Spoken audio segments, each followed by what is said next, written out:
Aujourd'hui, nous retrouvons Dylan, Brandon et Lorenzo. Célibataires et en désir d'expérience, ils ont un objectif, le Tibet. Et ils n'ont qu'une arme pour y arriver, leur paire de couilles énorme. Route du Tibet.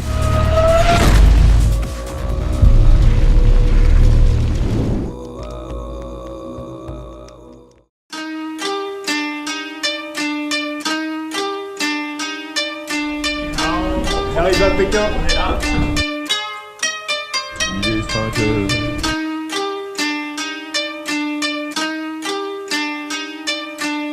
Noël à l'heure. On est bien arrivé à Pékin et nous allons au centre-ville. Alors aujourd'hui au programme, on va visiter le temple des lamas et les Hutongs. Et là, on arrive sorti de terre, sorti de nulle part.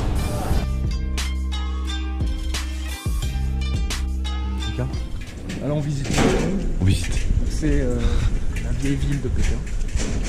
Voilà, c'est un peu le sbeu. Les Hutongs ont été construits il y a plus de 700 ans sous la dynastie des Yuan. Ils sont l'un des principaux symboles de Pékin. Des ruelles très étroites, construites en fonction des puits disponibles. Il a pris un petit déjeuner dans la rue, il n'a pas fait sa couille molle, il a pris la grosse crêpe avec le truc frit dedans, c'était méga vénère. Option typhoïde. L'un de mes rares street food de ma vie.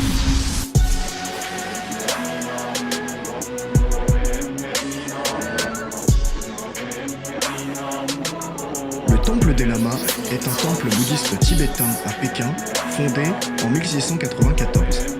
Il est situé au nord-est de la partie centrale de Pékin et c'est le plus grand temple tibétain de Pékin.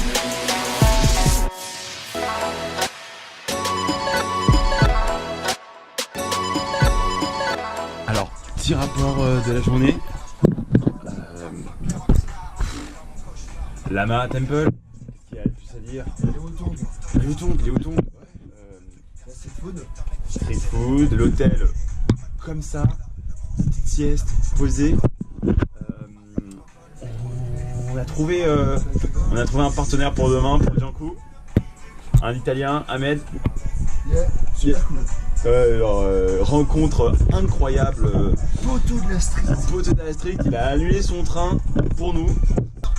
Demain, 5h30. Muraille de Chine. Muraille de Chine.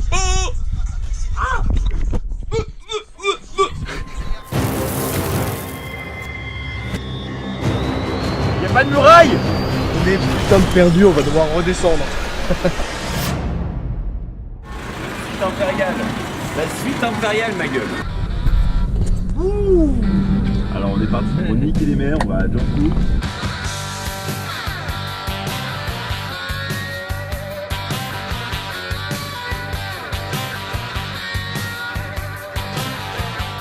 Nous sommes arrivés sur le point de la parcelle interdite de la muraille de Chine. Donc là on va y aller. On est arrivé sur le point de rendez-vous grâce au véhicule Susdi. Donc c'est parti.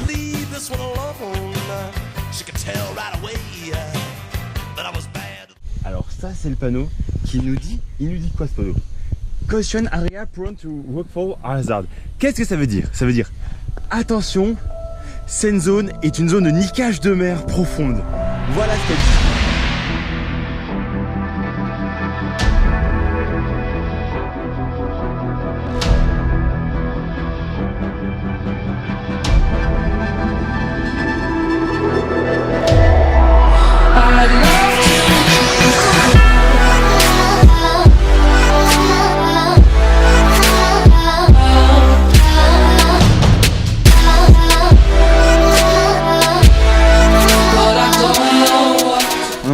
Peut-être plus d'une heure, je sais pas. Mais en sueur, on a grimpé des endroits très difficiles. Mais c'est très joli, on a vu des très beaux paysages. On était un peu trop fatigués pour prendre en photo et filmer. Juste le fait de parler, c'est fatigant. J'ai l'impression d'être un vlogueur de merde, mais ça fait plaisir.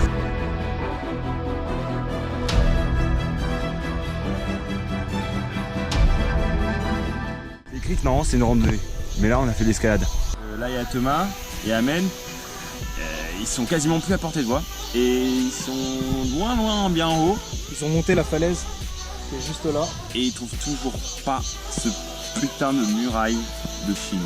En même temps, c'était l'endroit où un peu interdit au public, donc on savait à quoi s'attendre, mais là, Et là, c'est un peu hyper vénère, on est tout trempés comme des gros porcs. Regarde. On est putain de perdus, on va devoir redescendre. bon.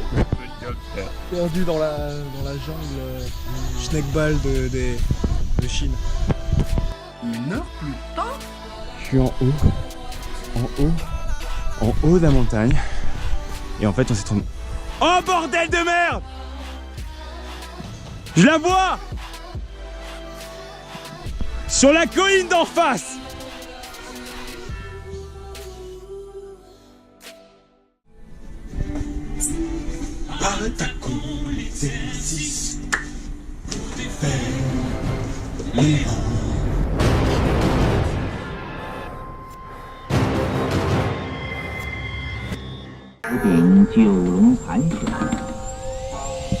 Hier, grosse soirée jusqu'à 6h, on a profité avec les locaux, puis allé en boîte, et puis ensuite on s'est fait incruster dans un karaoké. Donc maintenant, on s'en remet tranquillement au Palais du Ciel. Le Palais du Ciel a été construit entre 1406 et 1420 par l'empereur Yongle. Il est considéré comme l'achèvement de l'architecture traditionnelle chinoise. Ce temple remonte à l'ancienne Chine où l'empereur était considéré comme le fils du ciel.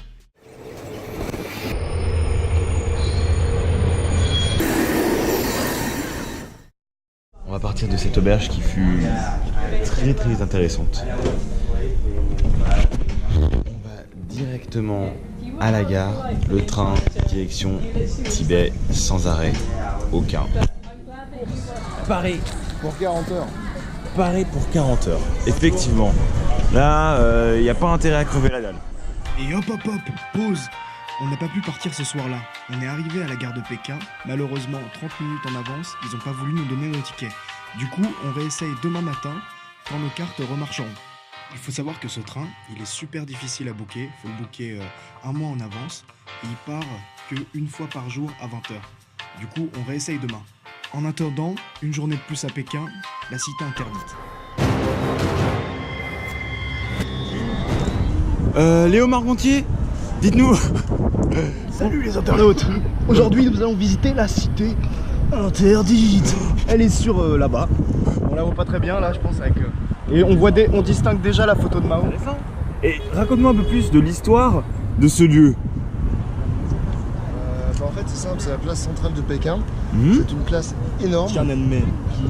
qui est absolument connue parce qu'il s'est déroulé de nombreux affrontements, surtout des révoltes populaires. Mais elle est aussi connue pour sa très grande capacité d'accueil de soldats qui peut contenir jusqu'à 1 million de soldats. Alors Léo, raconte-moi. Est-ce qu'on est arrivé place Tiananmen au final? Et tiens, place Tiananmen, là-bas t'as le mausolée de Mao. Ah oui. Et derrière le musée du train. Là nous avons Thomas. Thomas, grande figure de la Chine communiste. Voilà. Et là, place Tiananmen. Oui. Il est avec le petit portrait de Mao. Celui qui est connu, un peu photoshopé. La cité interdite fut la demeure des empereurs chinois pendant plus de 6 siècles, jusqu'à 1911, fin de l'Empire. C'était une cité fermée où les empereurs sortaient que très rarement. La construction fut ordonnée par Yongle, 3e empereur de la dynastie Ming. Elle a été réalisée entre 1406 et 1420. La cité interdite s'étend sur plus de 72 hectares. La Tessie. C'est magnifique, c'est énormément fat. Ouais, très fat. En plus de ça, il fait hyper beau aujourd'hui. Une chance inouïe. C'est incroyable. Bon, on est obligé de se protéger un peu du soleil pour notre pauvre petit Thomas. Ouais, très blanc. Donc là, on est sur la porte méridienne, n'est-ce pas? Incroyable. On est dessus, on fait le tour, comme si on était des vrais soldats, en train de faire notre tour de garde. Vous allez tout voir, les enfants. C'est magnifique. Hop là. On ne voit pas assez sur les vidéos, je trouve.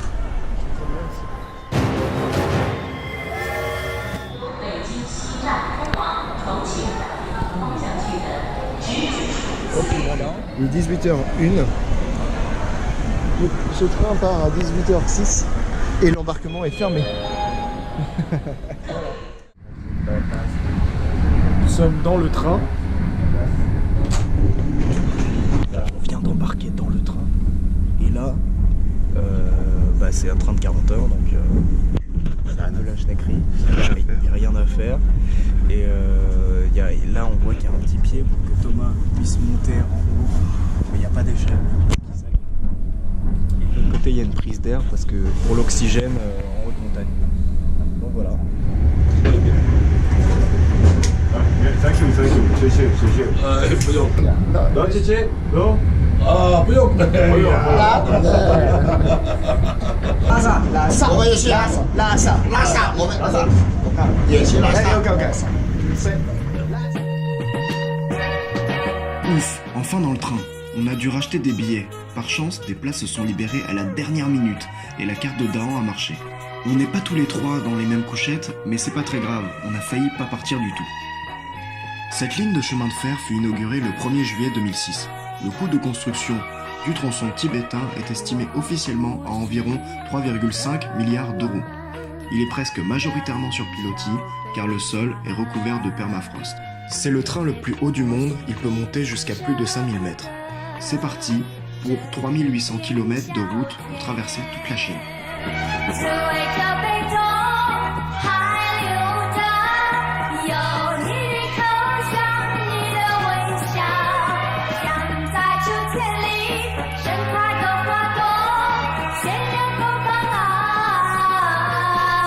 Ici nous avons les toilettes et la douche.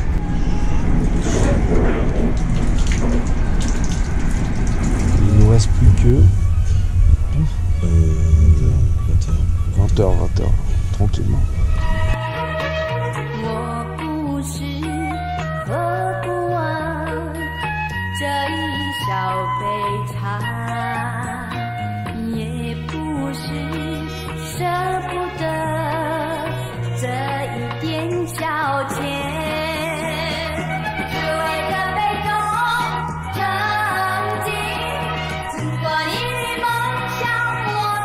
Nous sommes bientôt arrivés.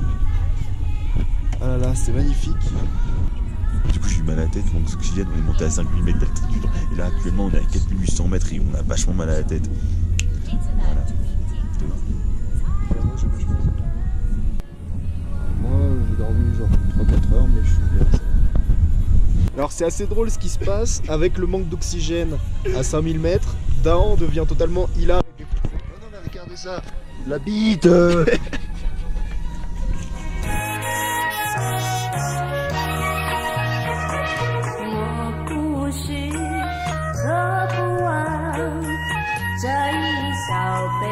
C'est le lac le plus d'eau douce le plus haut du monde, c'est ça? C'est vrai, incroyable.